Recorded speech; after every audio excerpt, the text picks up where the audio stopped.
C'est vrai, merci Jean-Paul de me donner la parole comme ça. C'est pas toujours évident hein, de faire le cours avec toute la surveillance de l'écran. J'aime pas trop, je suis pas né avec ça. Mais enfin, on va essayer de s'y mettre, hein, tranquillos, tranquille. Et donc, vous allez quand même aider. Hein. Sinon, ils m'ont dit que je suis en train de prêcher dans le désert. Vous êtes là, non? Oui. En mode radio. Et donc, on a un exercice sur les cadenciers, ce qu'on appelle les cadences des ventes. La formule, je peux déjà la préciser, l'indiquer ici. Ça sert à quoi? Ça sert à le stock initial de départ, plus les achats, qu'on appelle la livraison, moins le stock final. On est d'accord sur ça? Oui. On nous a donné les chiffres ici en application. Alors, le stock initial de départ, 108. Ne perturbez pas, ce sont des kilos de sachets de farine. Quand ils sont percés, on met à la poubelle, on ne peut plus vendre ça. Il faut qu'on mette ça déjà à l'esprit. Alors, qu'est-ce qu'il y a eu? On a eu des livraisons du 1er juin au 30 juin de 253 kilos de sachets de farine. On est d'accord jusque-là? Oui. Après, on nous a indiqué, M. Gaël, le stock maximal, 300. On nous a donné les délais de réapprovisionnement, c'est-à-dire si vous commandez les sachets de farine, il faut attendre 5 jours. Et puis, on s'est dit qu'il vaut mieux aussi prévoir aussi la sécurité pour ne pas tomber en rade comme ça. On a mis les délais de sécurité de notre consommation à 2 jours. Bon, puisqu'on a calculé, en tout cas, les calottes de vente du mois de juin, on a calculé déjà, non? On disait 108 plus 53, plus 253, moins 53, on a trouvé 308. Maintenant, il faut calculer ce qu'on appelle la consommation journalière. L'année comptable, on a bien dit que c'était 360 jours, non? Oui. Et puis l'année civile, on était parti sur 365 jours un quart, c'est-à-dire ceux qui sont nés le 29 février, eh bien, ils doivent attendre, pas de clic, la 4e année pour pouvoir bénéficier de leur anniversaire. On est bien d'accord? Et donc, oui. La consommation journalière, si tu peux m'indiquer, Brésil, est-ce que c'est combien? C'est 308, c'est ça? Oui, 308. Sur le mois, 30 jours du mois de juin, on arrive à un résultat avec des virgules, des décimales. Alors, avec des décimales, ça nous pose un problème de la vente. Si le sachet est percé, on ne peut plus le vendre.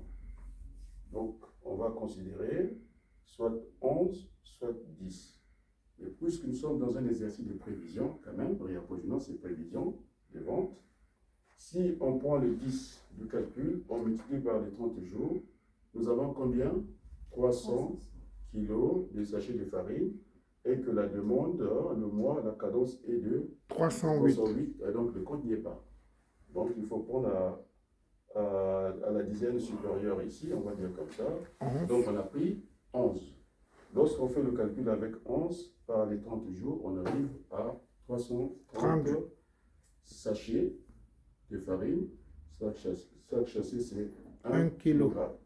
Et donc on va faire notre prévision à la base de 11 et non de 10. Alors, on a la formule, hein, c'est d'après le formulaire ici, ce qu'il fallait retenir. On a des graphiques, on a des formules. Ce n'est pas la peine de se casser la tête, sinon on fait recours à Google. Maintenant, vous le savez, non? S'il y a un doute, on va chercher dans Google. Et donc, on a la formule ici, je la prends directement ici. Le stock minimum est égal au stock d'alerte moins le stock de sécurité. Et le stock de sécurité, sa formule, c'est la consommation journalière multipliée par le délai de sécurité. Alors le calcul, tu peux aller au Brésil? Ah ben, il faut enlever le masque, hein, pour bien articuler. Même moi j'ai des soucis, hein. Mais pas de diction, alors ça vous pouvez être rassuré. J'essaie d'articuler, hein, pour nos internautes. Ils n'aiment pas que mon cerveau s'emballe très vite comme ça. Et donc, il faut aller tout doucement bas à la terre. OK? Et donc, on va prendre. C'est ça, non? C'était là, non? Multiplié par les 2 jours, ça nous fait 22. Donc, on est à ce niveau-là, à peu près au niveau du graphique. Ça, c'est le stock de sécurité. Nous sommes à 22. On s'est mis la sécurité. Si on rase ça, c'est sûr qu'on va droit dans le mur. Ça sera la rupture. Après, il fallait calculer aussi le stock minimum. C'est-à-dire, c'est un niveau un peu, du plancher un peu au-dessus. Hein, c'est ce que j'appelle le stock de fonctionnement normal. Là, il n'y a pas de panique. On peut gérer encore. Et donc, on va multiplier ici le stock minimum. Ça sera la consommation ici, journalière, multipliée par le délai de réapprovisionnement qui est égal à combien de jours? 5 jours. Je ne t'entends pas. Hein. C'est toi qui as demandé de refilmer, non? Et donc, finalement, on trouve les fameux 55 sachets à raison d'1 kilo. Alors, le stock d'alerte, on va y aller tranquillement. C'est ici la formule, c'est-à-dire le stock d'alerte, d'après ce qu'il fallait retenir. Donc, c'est le stock de sécurité plus le stock minimum. Ça nous donne le stock d'alerte. Donc, le point de commande sera à ce niveau-là. C'est-à-dire, à 77, il faut lancer la commande pour ne pas avoir de soucis. Et donc, on a additionné le stock d'alerte égal. Le stock minimum, c'est combien? 55. Plus 22 en stock de sécurité, ça fait 77. Alors, on n'est pas tout seul au monde. Hein. Il y a des gens qui aiment les maths, non? Les matheux, eh ben, ils ne vont pas travailler comme ça. Ils vont essayer de mettre en facteur la consommation moyenne journalière multipliée, on ouvre la parenthèse, par le délai de quoi? De rapprovisionnement. Plus le délai de sécurité. On entend que moi, je suis dans le désert là. Donc c'est égal, le calcul, 11 multiplié dans la parenthèse 5 plus 2, on retrouve les fameux 77 qu'on avait trouvé pour nous qui n'étions pas des matheux, qui n'aimons pas des maths. Alors la cinquième question, de toutes les questions, c'était la dernière, celle-là.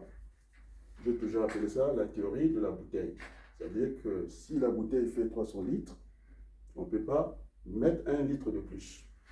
Et donc on a vu que nous avons consommé tout ça, et le stock final était combien? Il nous restait combien? Donc 53. 53. Bon, c'est pas une bouteille, si on est à 310, comment on appelle ça? Le gros truc là pour l'eau. Une citerne. Citerne, on va dire ça comme ça. Donc on est arrivé là, et donc on nous demande de la quantité à commander. Donc ça c'est d'une manière comptable. La quantité à commander, on a la formule, c'est le stock maximal moins le stock final, théorie de la bouteille. Et donc l'application numérique, j'attends. D'ailleurs, c'est combien? 300 moins 53. On a trouvé combien? 247. 247. Ça, c'est la méthode comptable. Mais nous qui sommes en logistique, nous sommes assez précis dans ce genre de calcul. On appelle ça aussi le niveau de complétement. Ouais. Parce qu'il va falloir recompléter ce supplément en tenant compte du stock maximal. Voilà le fait du cours.